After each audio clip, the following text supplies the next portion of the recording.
un análisis crítico de su contenido.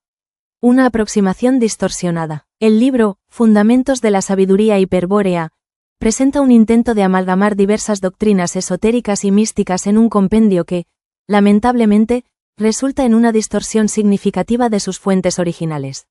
El texto no solo carece de una base tradicional sólida, sino que también profana y desnaturaliza conceptos espirituales profundos, reduciéndolos a una narrativa biológica y racial adjuntándole un origen de pureza que eleva el estándar de la percepción del mismo. La apropiación del símbolo de Hiperbórea. El símbolo de Hiperbórea, en su esencia, se refiere a un estado primordial de unidad y pureza espiritual, una idea presente en las obras de René Guénon y en algunas tradiciones hinduistas. Sin embargo, el autor de este libro transforma esta imagen en una noción de raza blanca astral, reduciendo un símbolo espiritual a meras concepciones biológicas y raciales con un supuesto origen divino. Este enfoque simplista no solo degrada el simbolismo original, sino que también desvía el propósito esotérico hacia un discurso de supremacía racial y que según la obra es solo para aquellos, elegidos, que serían encontrados por la Orden de Caballeros Tirodal de la República Argentina y dado el caso ya que la orden se disolvió entre otros vaivenes de la época pasó a la sugerencia de autoelegidos. La vulgarización del mito del demiurgo. El concepto del demiurgo, central en el gnosticismo y en la filosofía neoplatónica, es manipulado de manera torpe.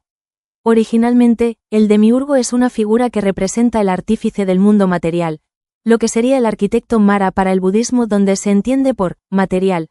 un mundo creado para la mente que es consecuencia del ego falso y no el artífice de la naturaleza, es decir del reino de la tierra. En el texto, esta figura es convertida en un enemigo casi racial, una entidad biopolítica que atenta contra la sangre pura. Este malentendido del mito destruye su contenido espiritual y filosófico profundo. La perversión del símbolo de Cristo. El autor también distorsiona la figura de Cristo, tomando ideas de los cátaros y corrientes gnósticas, para convertirlo en un símbolo de propaganda racial. Cristo, en este marco, deja de ser un emperador del espíritu, sino que desciende al mundo para convertirse en un agente de una civilización atlante.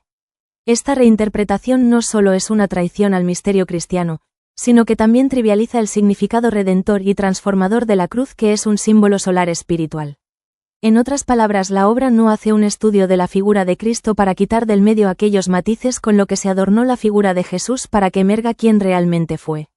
Sabemos que las escrituras están trastocadas por la mano del vil invasor, el Anunnaki, el Golem, el Atlante, entonces la fórmula que Moyano propone es una respuesta a la falta de conocimiento acerca de Jesucristo, y en parte hay razón en ello cuando se refiere a la ridiculización del mismo que en realidad es por parte de la sinarquía. Pero en este caso se insiste que es el mismo demiurgo quien personifica a Jesucristo con el fin de imitar a Cristos Lucifer, lo cual al haber también una verdad en la relación de los símbolos entre Jesucristo y la definición de Lucifer más no Satanás, esto por sí mismo le da credibilidad a versión porque satisface la incertidumbre de quienes no llegan a vislumbrar el profundo carácter original de Cristos y no han trascendido la versión de un Jesús hebreo, percibiendo así la manipulación de los plagiadores.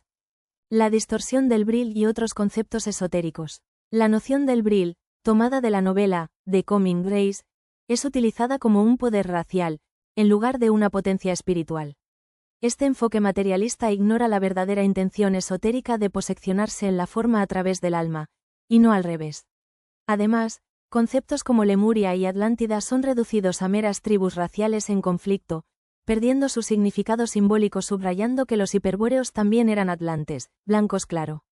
Conclusión. El libro, Fundamentos de la Sabiduría Hiperbórea, representa una interpretación errónea y peligrosa de doctrinas esotéricas, donde el simbolismo espiritual es reemplazado por una narrativa de supremacía del tipo racial espiritual. En lugar de ofrecer un camino de reintegración a la unidad del ser, el texto se convierte en una trampa de propaganda y distorsión, alejándose de cualquier tradición seria o incluso herética. La obra no solo es un sacrilegio desde una perspectiva esotérica, sino también una falta de respeto a las tradiciones que pretende emular y si el lector no posee una garantía peronal donde le respalde el transitar o haber transitado o simplemente tener conocimientos previos de fuentes con tradición corre así el riesgo de vivir en una percepción mental donde él mismo se define como un espíritu atrapado en la materia, dentro de una cárcel virtual demiúrica que incluye la naturaleza misma del reino de la tierra, es decir, un disparate muy lejos de las sabidurías de tradición espiritual.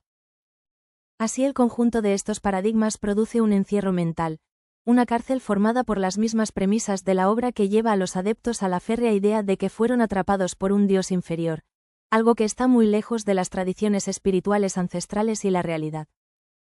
Y por último debemos destacar que esta vía de la mano izquierda es extremadamente disolvente y los reportes dentro de la estadística nos muestra que muchas personas fueron afectadas de una manera negativa terminando en terapias o con rupturas dentro de la familia o la pérdida de sus parejas como también problemas en el trabajo y repentinos descensos en lo económico llegando al quiebre de los ingresos propios y en algunos casos incluso llegar al borde del suicidio que este desgraciado caso algunos pocos acabaron literalmente con sus vidas y esto es algo que no refleja en absoluto la realidad del espíritu.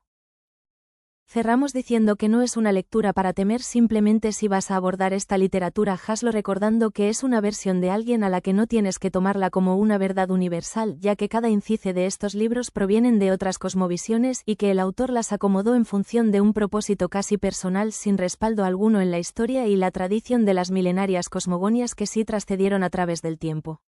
Si vas a abordar esta obra que sea el espíritu de la verdad en tu interior que te guíe que te muestre lo que tenga para ti más, no caigas en el fanatismo como los religiosos ortodoxos que marchan ciegos por la vida.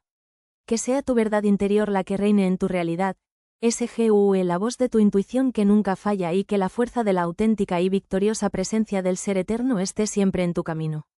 Como dijo Mahatma Gandhi, no hay camino a la libertad es el camino.